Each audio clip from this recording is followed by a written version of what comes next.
सभी लोगों को नमस्कार। जैसा कि आपको पता है कि हम लोग टाइम एंड डिस्टेंस पढ़ रहे हैं, है ना।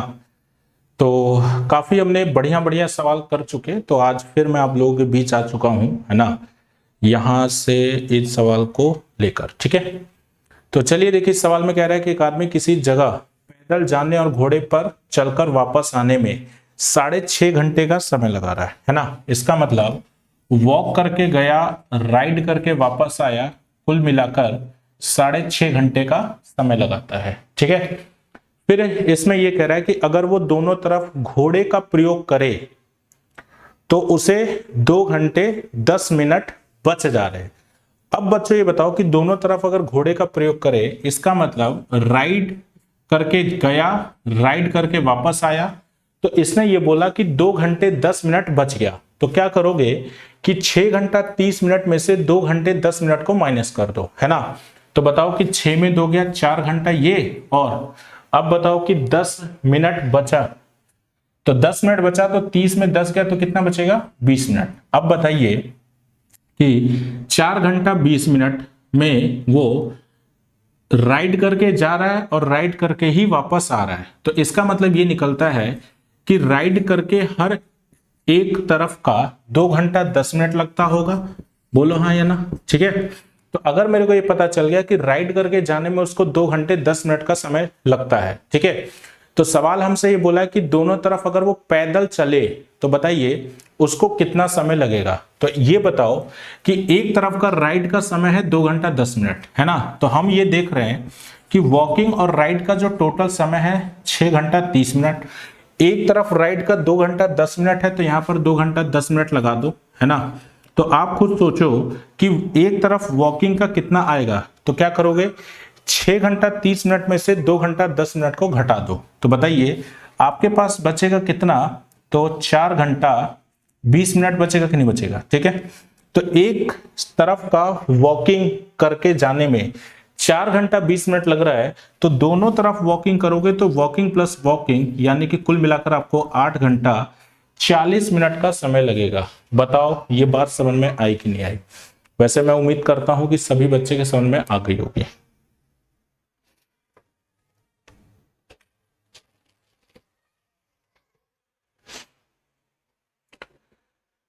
चलो अब देखो, ये जो सवाल है ना, इसको करेंगे हम लोग। ठीक है, फटाफट नोट कर लो पहले।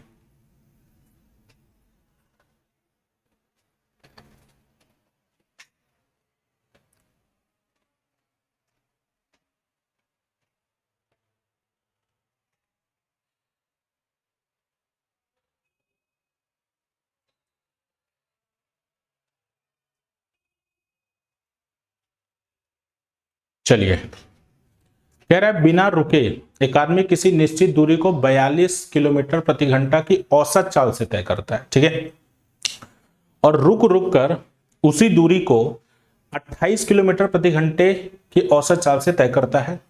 तो हमें यह बताना है कि प्रति घंटा कितने मिनट वो रुक रहा है, ये हमसे पूछा जा रहा है। कैसे करोगे इसको, ये जानो भाई। ये बताओ मेरे को, मान लीजिए कि आप अपने घर से कोचिंग की तरफ जाते हो, है ना।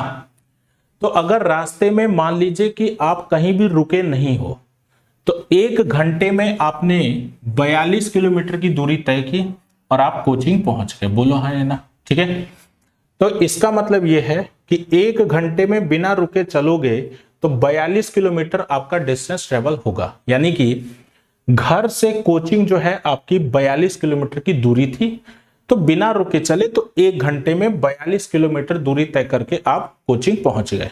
चलो, इसके बाद ये कह रहा है कि रुक रुक के उसी दूरी को ये 28 की औसत चाल से तय करता है। अब मेरी बात ध्यान से सुनना बच्चों, ये बताओ आपकी गाड़ी की रफ्तार आज भी 42 की ही थी, लेकिन हुआ ये कि आप 42 की रफ्तार से चले तो, लेकिन क्या हो रहा है, यहां से यहां तक चले रुक गए, यहां से यहां तक चले रुक गए, यहां से यहां तक चले फिर रुक गए।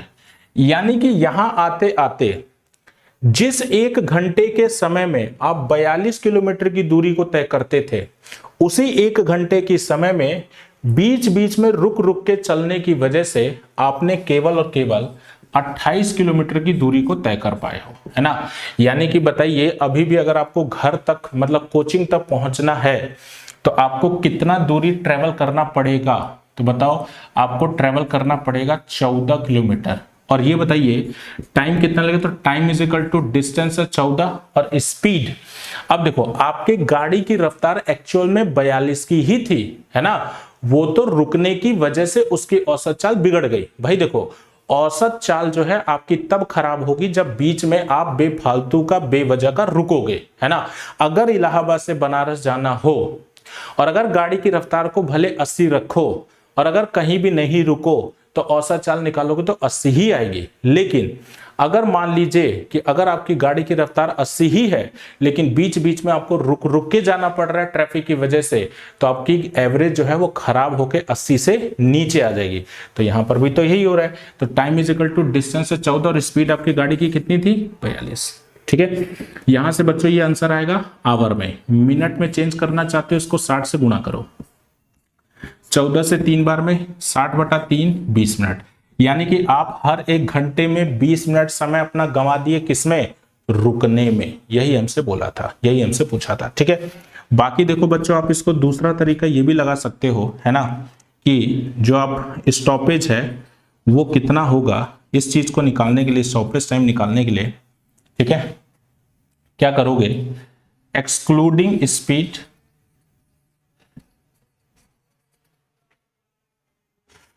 अरे यार उधर तो छुप जाएगा, चलो मैं हटा दूंगा, माइनस इंक्लूडिंग स्पीड बटे में एक्सक्लूडिंग स्पीड मल्टीप्लाई 60। ठीक है, अब इस चीज को जरा समझिएगा, ये क्या है इसको आप समझिएगा अब। ठीक है, देखो एक्सक्लूडिंग स्पीड का मतलब बिना रुके वाली चाल जो कि 42 थी, है ना। इंक्लूडिंग स्पीड का मतलब जो रुक रुक के जो स्पीड आ रही थी, कितनी आ रही थी 28, यहाँ पे 28 आ जाएगा और यहाँ पे 42। ये 60 सिर्फ और सिर्फ मल्टीप्लाई इसलिए किया गया है ताकि आप स्पीड को मिनट में निकाल सको, बस, और कोई इस 60 का यूज नहीं है। ठीक है, तो अगर इस्तेमाल करें तो क्या करोगे, 42 माइनस 28 बटे 42 मल्टीप्लाई 60, सॉल्व कर लो, देखो आंसर आपका 20 मिनट ही आ जाए। ठीक है, उम्मीद करता हूं समझ में आ गया होगा।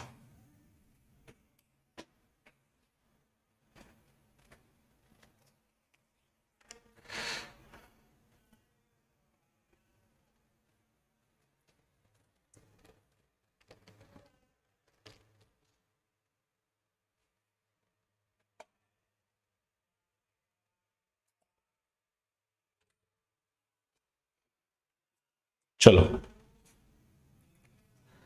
अब जरा हम लोग इस सवाल को देखते हैं। ठीक है, इसको कैसे करेंगे,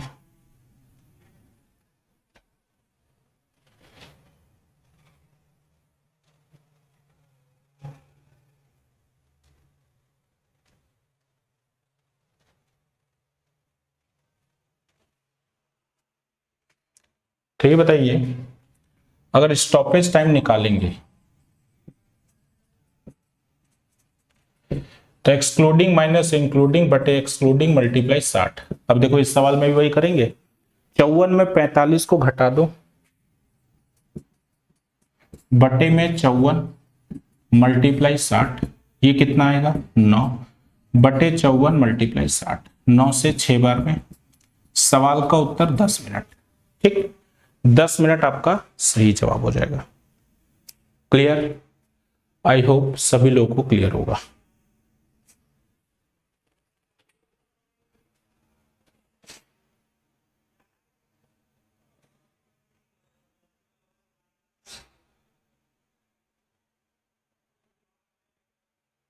देखो अब ये सवाल अब आप लोगों के लिए ना बहुत आसान है। देखो रुक रुक के ट्रेन का रुक रुक के चलने वाला सवाल हमने किया था, है ना, तो ये तो खैर उससे बहुत ही आसान है। फिलहाल इसको कैसे करना है ये अब मैं आपको बता देता हूं।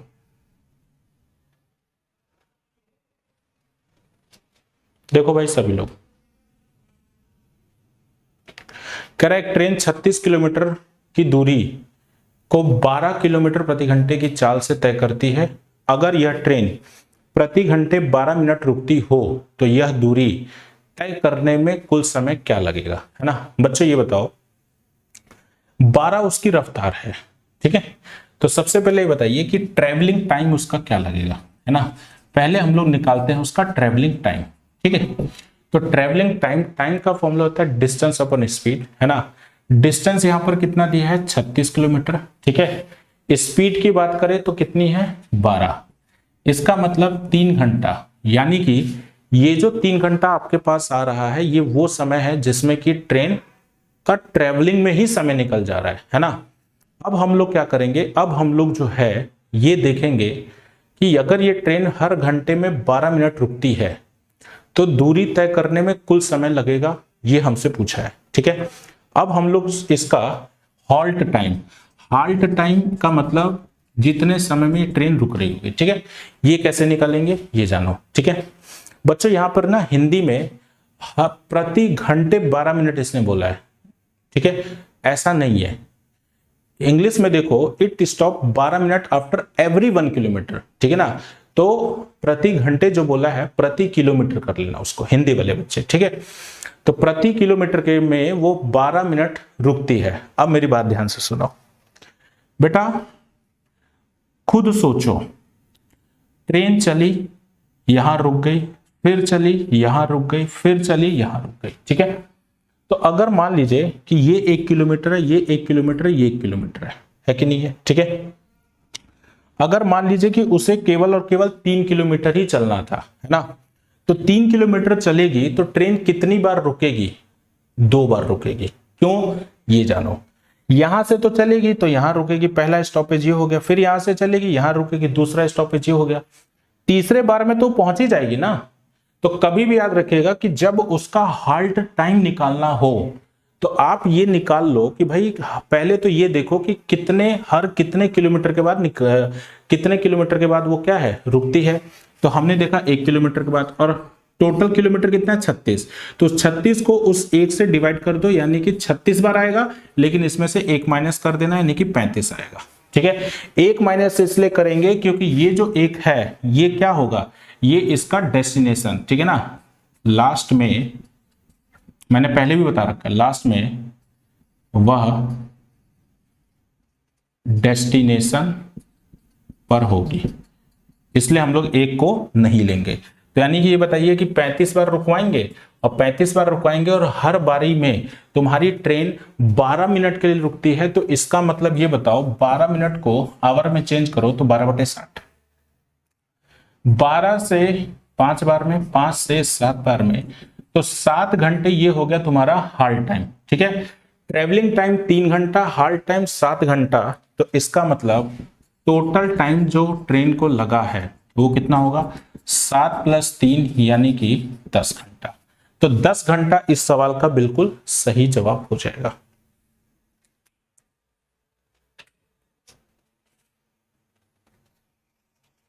चलिए ये सवाल करिए अब।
चलो ये देखो कैसे करेंगे इसको। एक आदमी 120 किलोमीटर कार से जाता है, ठीक है, यहां लिख लो कार 120 किलोमीटर, ठीक। फिर 450 किलोमीटर ट्रेन से, 450 ट्रेन से, फिर 60 किलोमीटर घोड़े से, हॉर्स 60 किलोमीटर, ठीक। और टोटल समय लगा देता है 13 घंटा, ठीक है भाई। मतलब तीनों को मिलाकर उसने 13 घंटे का समय लिया है। देखो अब क्या कह रहा है। अच्छा 13.5 घंटा, 13 घंटा 30 मिनट, देखो आगे लिखा हुआ है, ठीक है। अगर ट्रेन की गति, ठीक है बच्चों, ये तो हो गया डिस्टेंस। अब बारी है स्पीड की, ठीक है। ट्रेन की गति घोड़े से 3 गुना और कार से 1.5 गुना है, ठीक है। चलो, ट्रेन की गति घोड़े से 3 गुना और कार से 1.5 गुना, ठीक है। अब बताओ बच्चों कि अगर घोड़े की रफ्तार मैंने x ले ली, ठीक है, तो ट्रेन की गति तो घोड़े से 3 गुना है, तो यानी कि ये हो जाएगा 3x, है ना। जबकि कार से 1.5 गुना, कार से 1.5 गुना तब होगा अगर ये 3x है तो ये 2x होगा ही होगा, है ना। आप 2 का 1.5 गुना निकालोगे तो देखो 3 आ रहा है कि नहीं आ रहा है, बिल्कुल आएगा, ठीक है। अब बताओ बच्चों कि ये डिस्टेंस है, स्पीड है, अगर तुम इनको डिवाइड कर दोगे तो ये कार का टाइम आएगा, ये ट्रेन का आएगा और ये हॉर्स का आएगा, और तीनों का टाइम मिलाकर 13.5 घंटा, मतलब 27/2, ठीक है। चलो अब इसको सॉल्व कर लो, आंसर आ जाएगा। 2 से ये कितने बार में, 60 बार में, 3 से 150 बार में, ठीक है। नीचे सबके x आ गया, नीचे x हमने लिख दिया, ठीक है। अब बताओ 15 और 6 21 और 6 27, तो 270, तो 27/2, 27 से 10 बार में, तो x का वैल्यू आ जाएगा 20, ठीक है। तो ये जो 20 आया, ये क्या आया, ये 20 आपके घोड़े की रफ्तार आई, क्योंकि हमने देखो घोड़े की रफ्तार x माना था, ठीक है, और x का वैल्यू 20 आ गया, तो घोड़े की रफ्तार 20 है, ठीक है। हमसे किसकी पूछी है, तो हमसे पूछा है किसका पूछा है, द टोटल जर्नी टू कितना स्पीड ऑफ ट्रेन, है ना। बेटा घोड़े की रफ्तार 20 होगी तो ट्रेन की रफ्तार कितनी होगी, 60 होगी, बोलो हाँ है ना। तो 60 किलोमीटर प्रति घंटा ये आपके ट्रेन की रफ्तार हो गई।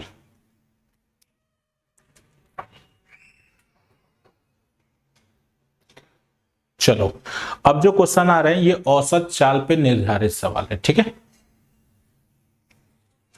अब जो क्वेश्चन आ रहे हैं ये आपके औसत चाल पे बेस्ड क्वेश्चन है, ठीक। इनको निपटाने का क्या फंडा होता है ये अब हम लोग जानेंगे।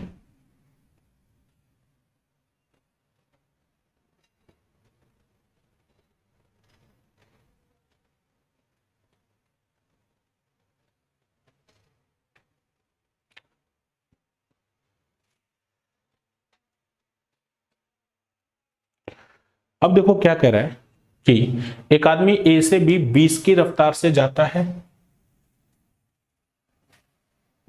ठीक है। उसके बाद और बी से ए वापस 30 की रफ्तार से आता है, ठीक है भाई। कह रहा है पूरी यात्रा की औसत चाल बताओ क्या है ना बच्चों। हालांकि देखो इसके लिए फॉर्मूला भी है ना, फॉर्मूला भी हम लोग लगा सकते हैं इसके अंदर, ठीक है। अगर जैसे मान लीजिए कि आपकी इच्छा फॉर्मूला लगाने की ना हो, है ना भाई, अगर आपकी इच्छा फॉर्मूला लगाने की ना हो, ठीक है, तो एवरेज स्पीड का तो आपको फॉर्मूला पता होना चाहिए ना कि भाई क्या होता है, एवरेज स्पीड बराबर में टोटल डिस्टेंस बटे टोटल, ठीक है। अब देखो यहाँ पे टोटल डिस्टेंस हमें दिया नहीं है, हम लोग क्या करेंगे कि 20 और 30 का एलसीएम लेंगे, तो 20 और 30 का एलसीएम होता है 60, है ना। क्यों लिया बता देता हूं। मैंने इसको इसलिए लिया ताकि मैं ये चाहता था कि एक ऐसा डिस्टेंस मान लो ए बी के बीच का जो इन दोनों के पहाड़े से बड़े आसानी से कट जाए, है ना। तो वो संख्या कौन सी होगी, इन दोनों का एलसीएम होगी, ठीक है। अब मेरी बात ध्यान से सुनो भाई मेरे, अब मेरी बात ध्यान से सुनना। ये बताओ कि टोटल डिस्टेंस कितना होगा, तो भाई ए से बी और बी से ए, तो टोटल डिस्टेंस 120, टोटल टाइम बताओ। अगर व्यक्ति ए से बी जाता है 60 किलोमीटर दूरी तय करता है 20 की रफ्तार से तो 3 घंटा, ठीक है। 30 की रफ्तार से वापस जाएगा 60 किलोमीटर तो 2 घंटा। तो बताओ 120/5, सवाल का उत्तर आ जाएगा 24 किलोमीटर पर आवर, है ना। तो एक तो भैया ये इससे कर सकते हो। दूसरा सुनो, जब भी बच्चों याद रखना, जब भी याद रखना अगर सेम डिस्टेंस गया सेम डिस्टेंस वापस आया तो उस कंडीशन में एवरेज स्पीड जो होता है 2xy बटे में x प्लस वाई, ठीक है, जिसमें कि x और y जो है ये मैंने शुरू में ही बता दिया था फॉर्मूला, जब मैंने टाइम डिस्टेंस शुरू किया था तभी बता दिया था, ठीक है। तो अब ये जो x y है ये आपके स्पीड है, तो बताइए 2 इंटू स्पीड एक तरफ की 20 है जबकि दूसरी तरफ की 30 है, बटे में 30 और 20 50, 0 0 कैंसिल, 5 से 4 बार में 4 तियां 12 दूनी 24, ठीक है, 24 किलोमीटर पर आवर, ठीक, 24 किलोमीटर पर आवर।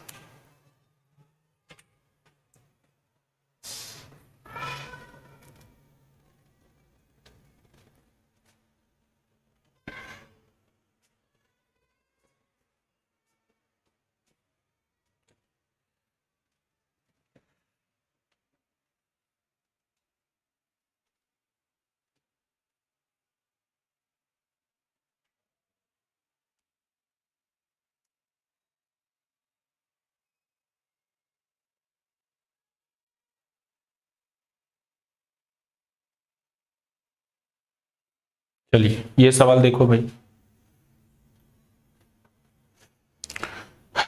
इसमें क्या कह रहा है, एक आदमी ए से बी 20 की रफ्तार से जाता है, वापस बी से ए 30 की रफ्तार से आता है, फिर से ए से बी 40 की रफ्तार से जाता है, इस बार स्पीड 3 आ गई, तो सुनो क्या करोगे, 20 30 40 का एलसीएम लोगे जो कि 120 आएगा, है ना। तो बताइए 120 किलोमीटर हमने ले लिया, ठीक है। अब देखो एवरेज स्पीड 120 गया फिर वापस आया फिर गया, यानी कि टोटल बताओ, टोटल 120 कितने बार, 3 बार, तो टोटल डिस्टेंस हो गया 120 इंटू 3, ठीक है। टोटल टाइम निकालेंगे, ये बताइए कि एक बार जब 120 जाएगा तो बताइए रफ्तार कितनी होगी 20 की, तो 20 की रफ्तार से 120 जाने में 6 घंटे का समय लगेगा, ठीक है। फिर वापस आ रहा है 30 की रफ्तार से, ठीक है। अगर 30 की रफ्तार से वापस आएगा 120 किलोमीटर तय करेगा तो 4 घंटे समय लगेगा, और फिर उसके बाद फिर से वापस जाएगा ए से बी 40 की रफ्तार से, ठीक है। तो 40 की रफ्तार से जब जाएगा 120 किलोमीटर तय करने के, तो बताइए 3 घंटा समय लगेगा, तो ये देखो आंसर आ जाएगा 360/13, यही इसका सही जवाब होगा, ठीक है। बाकी देखो इसमें आप 3xyz वाला फॉर्मूला आपके दिमाग में आ रहा होगा, लगा सकते हो, लेकिन कोई मतलब नहीं है उससे, कैलकुलेशन ज्यादा हो जाएगा, यही सही है इस बार तो, ठीक है, फॉर्मूले की जरूरत नहीं है यहाँ पे।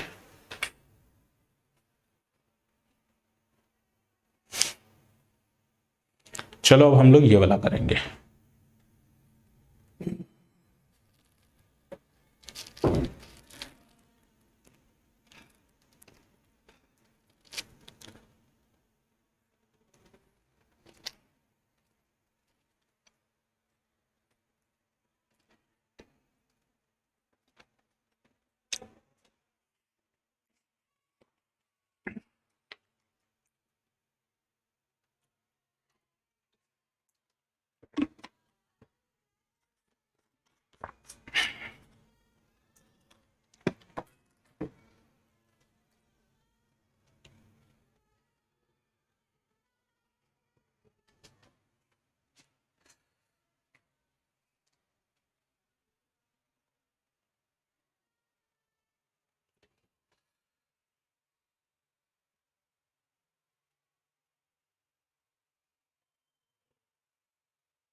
कह रहे 4 शहर एबीसीडी किसी वर्ग के कोने पर स्थित है ना, मतलब क्या, इस तरीके से,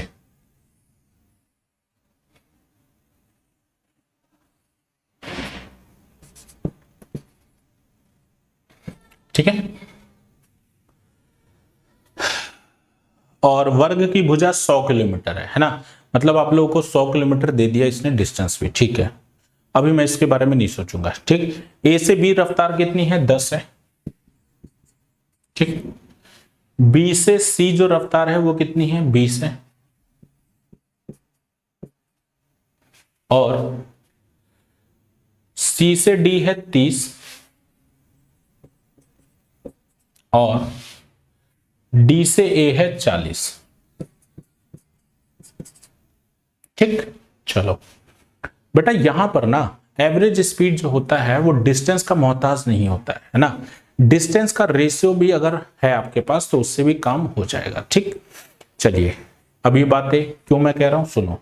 इसने 100 किलोमीटर दिया है ना, लेकिन आप इसको 100 किलोमीटर ना लेकर आप कुछ और मानो, ऐसा मानो जो इन तीनों से बड़े आसानी से कट जाए। ठीक है, तो बताइए 10, 20, 30 और 40 का एलसीएम क्या होगा? तो आप बोलोगे सर 120 होगा। बोलो हाँ या ना। अगर 120 होगा तो बताओ कि अगर ये 120 किलोमीटर होगा, ये भी 120 होगा, ये भी 120 होगा, ये भी 120 होगा। बोलो हाँ या ना। ठीक है, तो एवरेज स्पीड जो होगी हमारी वो क्या होगी, टोटल डिस्टेंस। तो बताइए टोटल डिस्टेंस 120 कितने बार, 4 बार। अब बारी आती है टोटल टाइम। बताइए 10 की रफ्तार से 120 अगर जाओगे तो 12 घंटा लगेगा। ठीक, 20 की रफ्तार से 120 जाओगे तो 6 घंटा लगेगा और 30 की रफ्तार से 120 जाओगे तो 4 घंटा लगेगा और 40 की रफ्तार से 120 जाओगे तो 3 घंटा लगेगा। ठीक है, तो अब बताइए टोटल 480 ये हो गया। बताओ 12 और 6 18, 4 22, 3 25। ठीक है, 5 के पहाड़े में 5 बार में, 5 के पहाड़े में 5 9 45 और 5 6 30। ठीक, तो 96/5। अगर मैं इसको सॉल्व करूं तो बताइए 5 एकम 5, 4 बचा, 5 9 45 और दूनी 19.2 किलोमीटर पर आवर। तो ये इसका एवरेज स्पीड हो जाएगा। ठीक है, 19 कितना है, 19.2 किलोमीटर पर आवर। ठीक है, तो आप देख सकते हो कि कितना आसान हो जाता है अगर हम इस तरीके से। अगर आप 100 किलोमीटर लेके चलते तो यहां ठीक था, लेकिन यहां पर देखो 100/20 होता, फिर यहाँ पे 100/30 होता है ना, तो यहाँ पे थोड़ा सा कैलकुलेशन आपका बढ़ जाना था। ठीक है, इसीलिए मैंने क्या किया कि एक ऐसा संख्या ले लिया जो कि इन सबसे बड़े आसानी से कट सके। ठीक,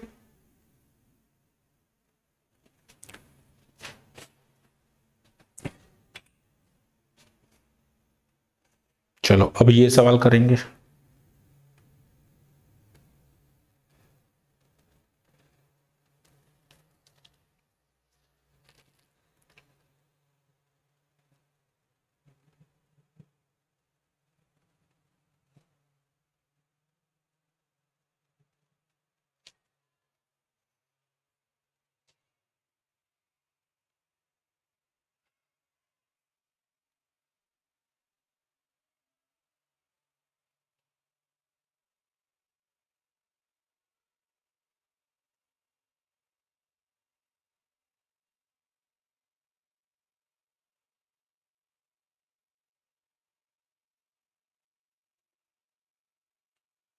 चलो कह रहा है कि एक आदमी ए से बी 39 किलोमीटर की दूरी 15 की चाल से जाता है और बी से सी 52 किलोमीटर की दूरी 18 की चाल से जाता है, औसत बताओ। ठीक, देखो भाई ए से बी, बी से सी, ये इसने बोला है। ठीक है, तो बताओ ए से बी 39 किलोमीटर 15 की चाल से जाता है। ठीक है, बी से सी 52 किलोमीटर 18 की चाल से जाता है। ठीक है, अब बताओ मेरे को कि 13 के पहाड़े में ये 3 बार में जबकि ये 4 बार में, कटेगा कि नहीं कटेगा, है ना। बेटा याद रखना मैंने अभी अभी बोला था कि देखो डिस्टेंस का रेशियो ले लो, उससे भी काम चल जाए। ठीक है, मतलब डिस्टेंस तुम अपने हिसाब से लो, है ना, लेकिन याद रखना कि डिस्टेंस का जो भी लोगे नया डिस्टेंस, उनका रेशियो वही होना चाहिए जो पुराने वाले का है। तो पुराने वाले का रेशियो कितना है, 3-4 है। तो नया जो भी डिस्टेंस तुम कंसीडर करोगे उन दोनों का जो रेशियो है वो 3-4 का ही होना चाहिए। इस बात को अपने दिमाग में फिट कर लो, ठीक है। तो अब देखो, अब मैं एक काम करता हूं कि एक ऐसा डिस्टेंस मानता हूं कि जो बड़े आराम से 15 और 18 दोनों से कट सके, है ना। तो बच्चों ये बताओ कि 15-18 से दोनों से अगर कटना है तो जाहिर सी बात है 90 एक ऐसी संख्या है जो 15-18 दोनों से बड़े प्यार से कटेगी, ठीक है। तो इसका मतलब ये बताइएगा कि हम ये जो डिस्टेंस ले और ये जो डिस्टेंस ले, हम 90 का गुणांक लें। तो अगर मान लीजिए इसको भी 90 से गुणा कर दिया, इसको भी 90 से, तो बताइए इन दोनों का रेशियो देखो 3 और 4 का ही है। और अब ये जो डिस्टेंस आपका आ रहा है बड़े आराम से 15 से और ये 18 से कट भी जाएगा, ठीक है। अब बताओ एवरेज स्पीड का फॉर्मूला निकाल लो। तो average speed is equal to total distance. तो बताइए टोटल डिस्टेंस क्या होगा, 3 into 90 plus 4 into 90। Total time क्या होगा, तो टोटल टाइम देखो कैसे निकालोगे, बताइए। 15 के पहाड़े में 6 बार में और 6 तिया 18, ठीक। 18 के पहाड़े में 5 बार में, 5 चौके 20, ठीक है। अब बताओ कि देखो 90 कॉमन ले लो, 4 3 7, तो 90 इंटू 7 ये हो गया 18 और 20 38, ठीक है। 2 से 19 बार में, 2 से 45 बार में। देखो भैया अब तो कटेगा ही नहीं, आंसर इतने तक में ही आके लटक जाएगा, ठीक है। 7 5 35, 3 बचा, 7 चौके 28, 3 31, 315/19, ये आंसर हो गया आपका, ठीक है।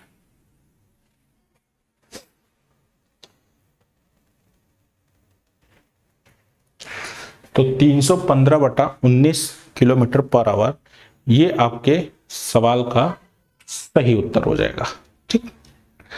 चलिए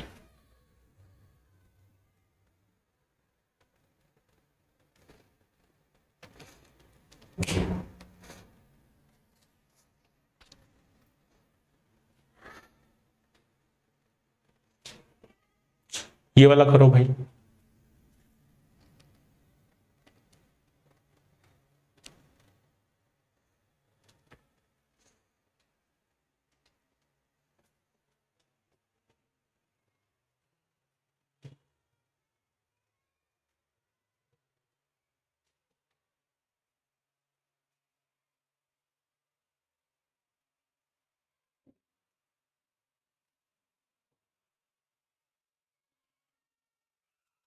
अब बच्चों देखो इसमें समय ऐसा दे दिया है ना कि अगर वो समय लेके चलोगे, देखो 29 मिनट दिया, अब इसको लेके चलोगे ना बड़ा कैलकुलेशन हो जाएगा, ठीक है।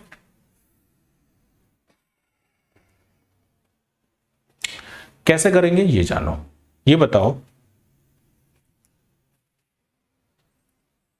ए से बी, बी से सी, ठीक है। तो ये बताइए 29 किलोमीटर पर आवर ए से बी जाता है ना, और बी से सी 39 किलोमीटर पर आवर के हिसाब से जाता है, ठीक है। 29 मिनट का समय यहां लिया, यहां भी 29 मिनट का ही समय लिया, ऐसा इसने बोला है, यही बोला है ना, ठीक है। बेटा खुद सोचो, अगर टोटल, अगर आप एवरेज स्पीड निकालना चाहते हो तो एवरेज स्पीड निकालने के लिए टोटल डिस्टेंस टोटल टाइम चाहिए। टोटल डिस्टेंस निकालने के लिए स्पीड को टाइम से मल्टीप्लाई, स्पीड को टाइम से मल्टीप्लाई, मतलब ये करना पड़ेगा, है ना। और टाइम हमें ऐसा ऊटपटांग दे दिया है कि अगर निकालने की इच्छा होगी तो इच्छा तुम्हारी खत्म हो जाएगी, ठीक है। अब सुनो क्या करोगे, ये आप इतना टाइम को काट के इसका रेशो निकालोगे तो 1 आएगा, 1 आएगा। तो आप टाइम को ना 1 घंटा यहां ले लो, 1 घंटा यहां ले लो, आंसर पे कोई फर्क नहीं पड़ेगा, ठीक है। अब बताओ, अब निकाल सकते हो बड़े आराम से एवरेज स्पीड, बताइए क्या होगा। टोटल डिस्टेंस बताइए, 29 की रफ्तार से 1 घंटा गाड़ी चलाओगे तो 29 किलोमीटर, 39 की रफ्तार से 1 घंटा चलाओगे तो 39, और टोटल टाइम, टोटल टाइम 1 घंटा 1 घंटा 2 घंटा, ठीक है। 9 9 18, 3 2 5 1 6/2, सवाल का उत्तर आ जाएगा 34 किलोमीटर पर आवर, ठीक है। 34 किलोमीटर पर आवर।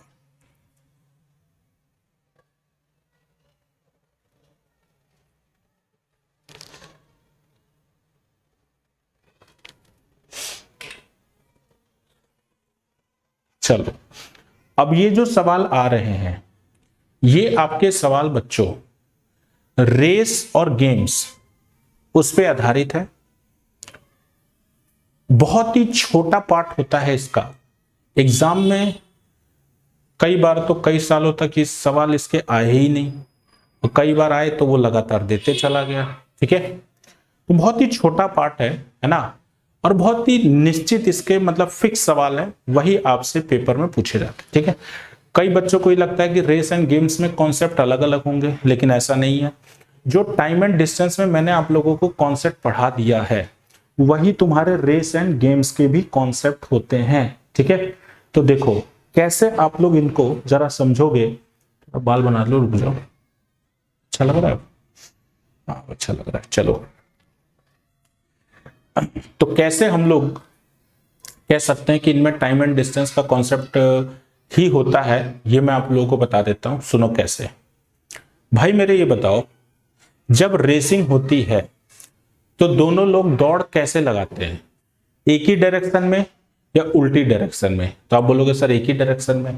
तो ये बताइएगा कि इसमें जो कॉन्सेप्ट होंगे वो सेम डायरेक्शन वाले कॉन्सेप्ट होंगे कि नहीं होंगे? बोलो हाँ या ना। तो आप बोलोगे हाँ सर बिल्कुल सही बात है। ठीक है, तो यहां पर रेसेस एंड गेम्स के सवाल भले ही हैं, लेकिन कॉन्सेप्ट जो लगेंगे आपके, हमेशा याद रखिएगा सेम डायरेक्शन वाले ही कॉन्सेप्ट लगेंगे। ठीक है, अब थोड़ा सा कुछ चीजों के बारे में सुन लो। इसमें एक शब्द का प्रयोग करता है डेड हीट। डेड हीट का मतलब होता है जब दोनों रेसर सेम टाइम पे पहुंचते हो अपने फिनिश पॉइंट पे, फिनिश लाइन पे, जब दोनों सेम टाइम पे पहुंचे, है ना, भले वो चले सेम टाइम पे हो या ना हो, चाहे सेम प्लेस से चले हो या ना हो, उससे मतलब नहीं है ना, सेम टाइम पे अगर फिनिश लाइन पे पहुंचते हैं तो एक तरह से बताओ वो जो केस होगा डेड हीट का, है ना, और चाहे यूं कह लो कि वो क्या है, मैच ड्रॉ होना कहा जाएगा उसको। ठीक है, क्लियर है बात इतनी? चलो अब सुनो, अब जरा तुम खुद दिमाग लगाओ इसके अंदर क्या क्या चीजें इसके अंदर होंगी। ठीक है, जैसे इसी सवाल की हम बात करें। ठीक है, अब इस सवाल में इसने बोला है हाँ एक चीज और, जैसे रेसेस एंड गेम्स में अगर ये कहता है कि ए ने बी को 5 मीटर या 10 मीटर जो भी है, मैंने कहा ए ने बी को 5 मीटर का स्टार्ट दिया। ठीक है, तो 5 मीटर का स्टार्ट देने का मतलब क्या होता है ये जानो। जैसे मान लीजिए 100 मीटर की दौड़ थी, है ना, तो अगर ए बी को 5 मीटर का स्टार्ट देता है तो इस शब्द का मतलब ये होता है कि ए तो पूरा का पूरा यहां से यहां तक दौड़ेगा, लेकिन जो बी है ए से 5 मीटर आगे से दौड़ेगा, है ना। तो क्या हम आसान शब्दों में ये कह सकते हैं ए पूरा 100 मीटर दौड़ेगा तो बी पूरा 95 मीटर दौड़ेगा, है ना। कई बार इसको ये भी कहेगा कि ए ने बी को 5 सेकंड का स्टार्ट दिया। अब देखो 5 सेकंड का स्टार्ट देने का मतलब क्या होता है? 5 सेकंड स्टार्ट देने का मतलब ये होता है कि ए जो है बी को बोलेगा कि भाई तू भाग जा, जा बी भाग जा, मैं तेरे भागने के 5 सेकंड के बाद भागूंगा। ठीक है, तो इसको कहा जाएगा कि ए ने बी को 5 सेकंड का स्टार्ट दे दिया। ठीक है, अगर डिस्टेंस की बात करेगा कि भाई ए ने बी को 5 मीटर डिस्टेंस का स्टार्ट दिया, तो समझ जाओ कि ए स्टार्टिंग पॉइंट से भागेगा तो बी उससे 5 मीटर आगे से भागेगा। अगर मान लीजिए टाइम में स्टार्ट देने का बात करेगा तो क्या, जब दोनों भागेंगे एक ही पॉइंट से, लेकिन एक व्यक्ति के भागने के कुछ समय के बाद दूसरा व्यक्ति भागेगा। इतनी बातें क्लियर हो गई? चलो अब हम लोग सवाल को करते हैं। ठीक है, तो कह रहा है कि 1000 मीटर की दौड़ में ए बी को 5 सेकंड की शुरुआत देता है। लो भाई, है ना, ए बी को 5 सेकंड की शुरुआत देता है। ठीक है, तो इसका मतलब क्या है कि जितने समय में ए इस दूरी को तय करेगा, मतलब कि ए जब भागना शुरू करेगा बी से 5 सेकंड के बाद भागेगा, कुल मिलाकर ये है। ठीक है, पर दोनों एक ही समय पर खत्म करते। अब मेरी बात ध्यान से सुनो, ये बताओ 1000 मीटर का ट्रैक था तुम्हारा, था कि नहीं था? ठीक है,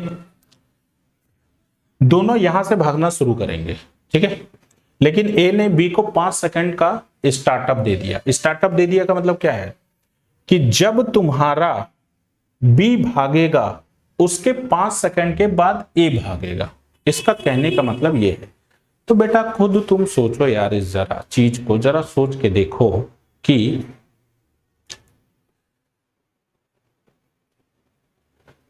यार स्पीड किसकी बी की दे रखी है ना। हाँ, अब बताओ 5 मीटर पर सेकंड बी की रफ्तार दे रखी है, ठीक है।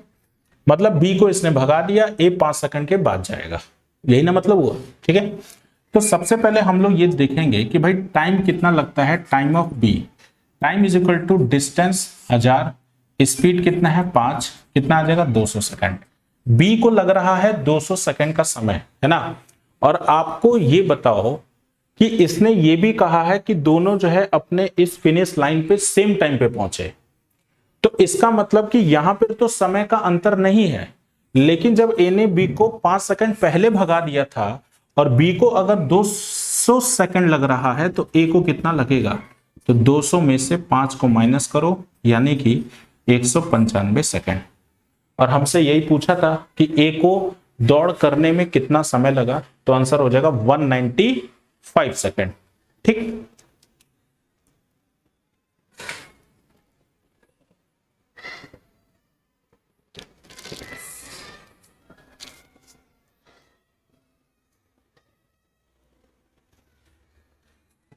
चलो अगला सवाल देखो भाई, इसको करने का प्रयास करो फिर मैं करवाऊंगा, ठीक है। इसको पहले आप लोग ट्राई करो फिर मैं करवाता हूं आपको।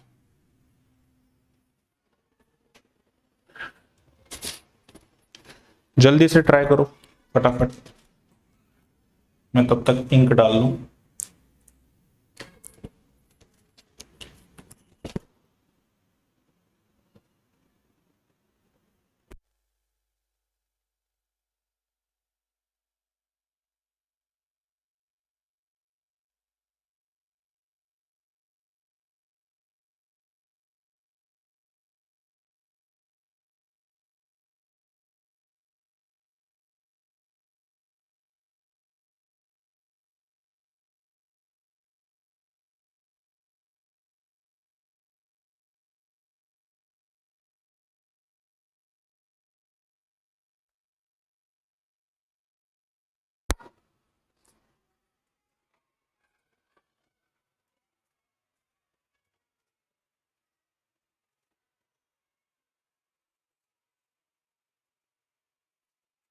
चलो भाई बताओ फटाफट।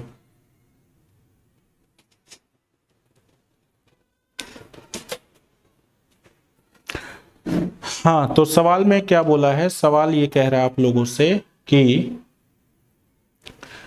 ए जो है वो बी से 1 सहित 2/3 गुना फास्टर है, ठीक है।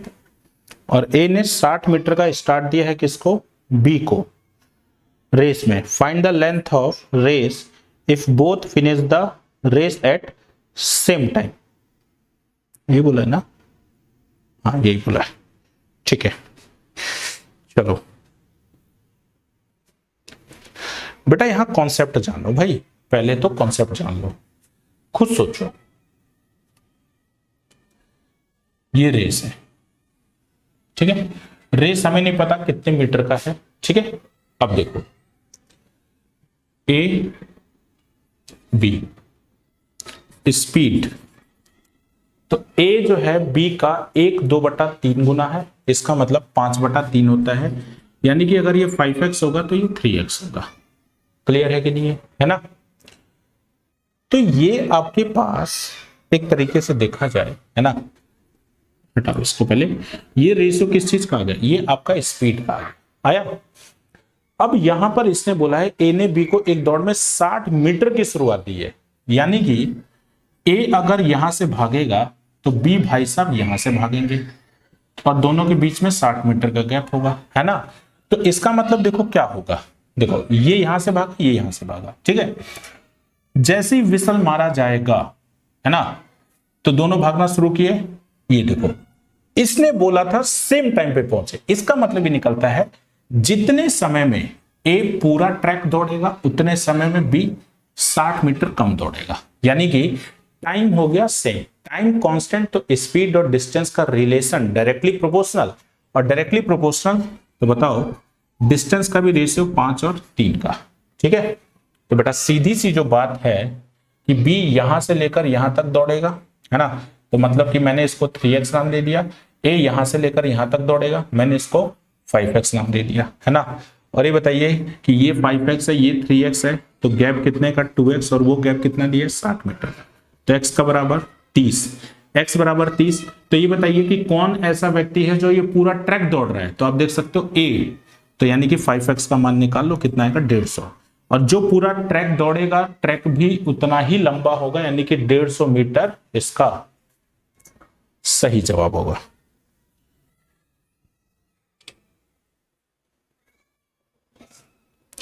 चलो ये सवाल देखते हैं, बढ़िया सा सवाल।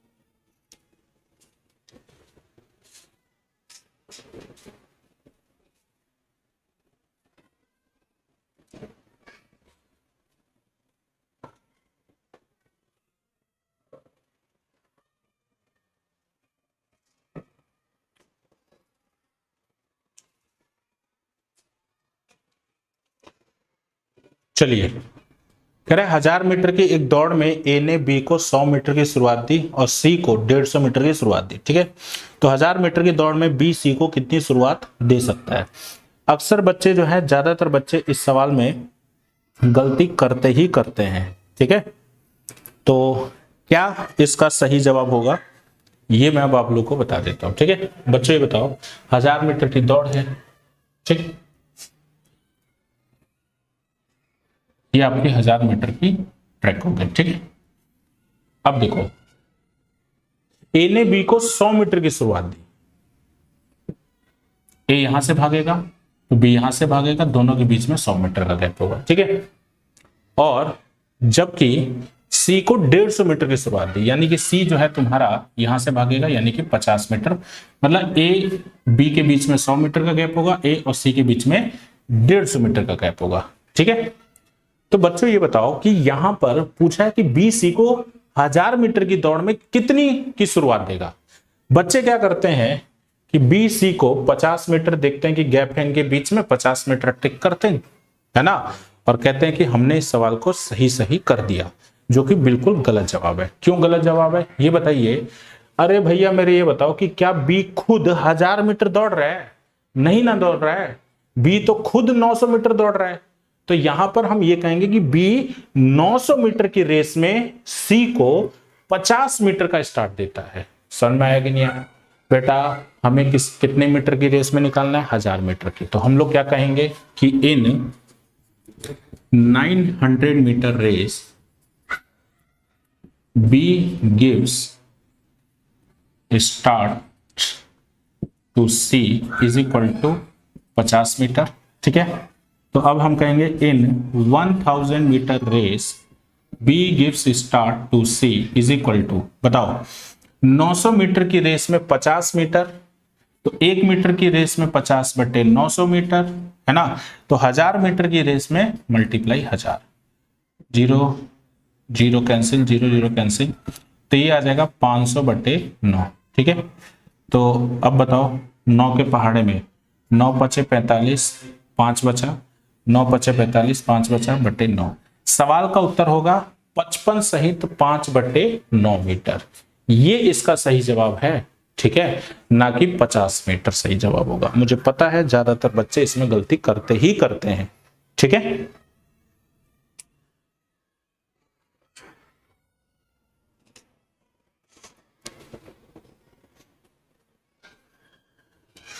चलो ये सवाल करेंगे अब। बढ़िया सवाल है ये। कह रहा है कि in a 100-meter race, A runs at a speed of 9 km per hour. He gives a start of 10 meter to B and still defeats him by 10 seconds. Find speed of B. चलो भाई, बहुत बढ़िया सवाल है भाई। ठीक है बच्चों, खुद सोचो जरा कि 100 मीटर की एक दौड़ है, ठीक है, और ए का स्पीड हमें 9 किलोमीटर प्रति घंटा दे दिया है, ठीक है, और बी को वो 10 मीटर की शुरुआत भी दिया हुआ है ना, फिर भी उसे 10 सेकंड से हरा देता है। बेटा 10 सेकंड से हराने का क्या मतलब होता है, इस बात को समझ गए तो फिर इस सवाल में कुछ बचता नहीं है। ठीक है, सुनो मेरी बात ध्यान से सभी लोग।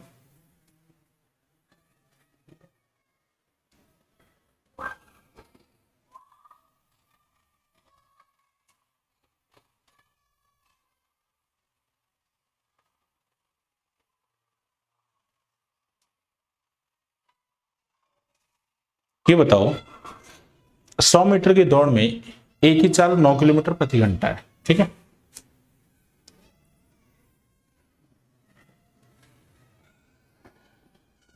ए स्पीड है 9 किलोमीटर पर 100 मीटर की दौड़ थी, ठीक है, वह बी को 10 मीटर की शुरुआत देता है, मतलब कि वो बी को यहां से दौड़ा रहा है 10 मीटर आगे से, ठीक है, मतलब बी 90 ही दौड़ेगा कुल मिलाकर ये, मतलब कि बी को एक तो आगे से दौड़ा रहा था, उसके बावजूद भी 10 सेकंड से हरा दिया। ठीक है बेटा 10 सेकंड से हराने का मतलब क्या है भाई, ये बताओ कि बी यहां से दौड़ा, ये ए यहां से दौड़ा, तो देखो होगा क्या, ये रेस हो रही है, ये हो रही है, ये हो रही है, ए पहुंच गया और फिर बी उसके कुछ समय बाद आ रहा है। बेटा रेस हारता कौन है, वो व्यक्ति जो जल्दी पहुंचता है या जो लेट पहुंचता है, तो जाहिर सी बात है आप बोलोगे सर जो लेट पहुंचता है ना, जो व्यक्ति लेट पहुंचता है वही तो रेस को हारता है।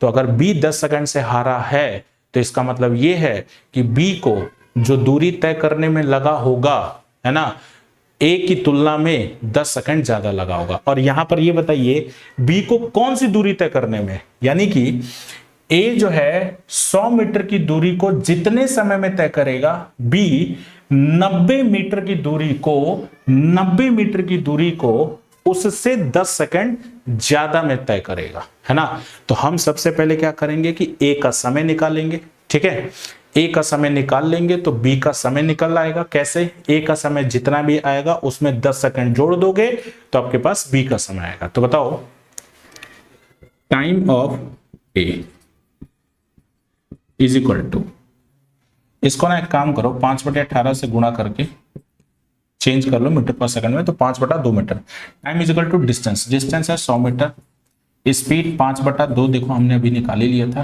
5 के पहाड़े में 20 बार में 20 दूनी 40, ठीक है, 40 सेकंड में तो ए पहुंच रहा है पूरा 100 मीटर तय करके, ठीक है। तो ये बताइए टाइम ऑफ बी कितना होगा, तो बी का जो समय होगा 10 सेकंड ज्यादा यानी कि 50 सेकंड।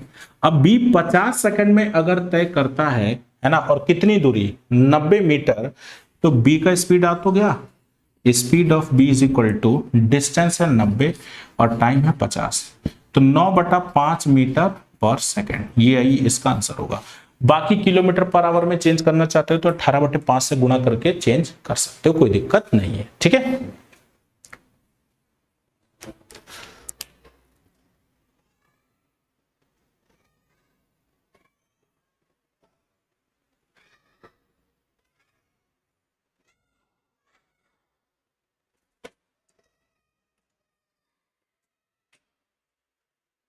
चलो ये देखते हैं,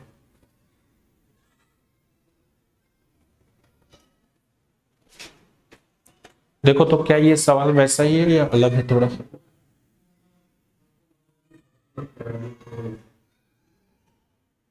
मुझे तो वैसा ही कुछ नजर आ रहा है। क्या आपको भी वैसा ही नजर आ रहा है जैसा मेरे को आ रहा है, बताओ भाई।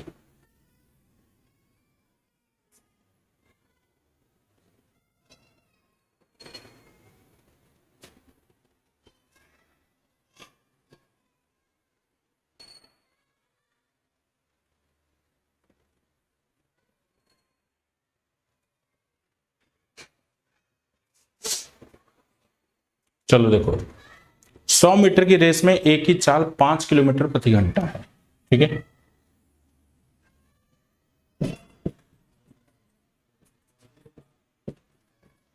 ये हो गई, ठीक। वह बी को 8 मीटर की शुरुआत देकर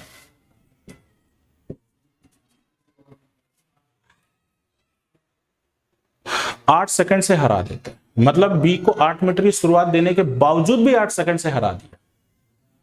बी की चाल बताओ, है ना। तो बच्चों ये बताओ, सबसे पहले टाइम ऑफ ए निकालते हैं। यही बोल रहा था, बी को 8 मीटर की शुरुआत देकर भी उसे 8 सेकंड से हरा, ठीक है, सही है। अब बताओ time of A, time is equal to distance है। अब बताओ ए पूरा 100 मीटर तय करेगा, स्पीड 5/18 करना ना भूलना, है ना। समझ में आ गया क्यों, है ना, क्योंकि ये जो है किलोमीटर पर आवर में था। ये 25 हो गया, 25 से 4 बार में, यानी कि 72 सेकंड। 72 सेकंड तो ए ले रहा है ना। तो बी का समय क्या होना चाहिए भाई।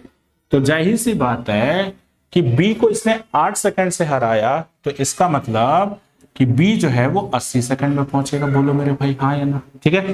तो स्पीड ऑफ बी क्या होना चाहिए, तो स्पीड ऑफ बी देखो क्या हो जाएगा, time is speed is equal to distance upon time. Distance बताइए, अगर बी को इसने 8 मीटर आगे से दौड़ाया तो बी जो है डिस्टेंस ट्रेवल करेगा 92 मीटर, है ना। और स्पीड जो होगी मतलब जो टाइम जो होगा वो कितना है, 80, ठीक। 4 से 20 बार में, 4 से 20 बार में, तो 23/20 मीटर पर सेकंड, ये इसका सही जवाब है। लो, ठीक है, 23/20 मीटर पर सेकंड, ठीक। तो यहां तक जो है उम्मीद करता हूं कि आप लोगों को चीजें समझ में आ गई होंगी, ठीक है। नेक्स्ट सेशन में आपको मैं ट्रेन के जो सवाल हैं वो करवाऊंगा। ट्रेन टॉपिक कोई अलग नहीं होता है, ठीक है। टाइम एंड डिस्टेंस का ही एक छोटा सा भाग है, यूं समझ लीजिए, ठीक है। तो उस पे जो आधारित सवाल है उनको अब मैं करवाऊंगा, है ना। हालांकि बहुत सारे ट्रेन के जो क्वेश्चन है टाइम एंड डिस्टेंस में ही हो जाते हैं कवर, बाकी जो अलग होते हैं उनको मैं ट्रेन करवाऊंगा तो उसमें मैं कवर कराऊंगा, ठीक है। चलिए, ओके, थैंक यू एंड जय हिंद।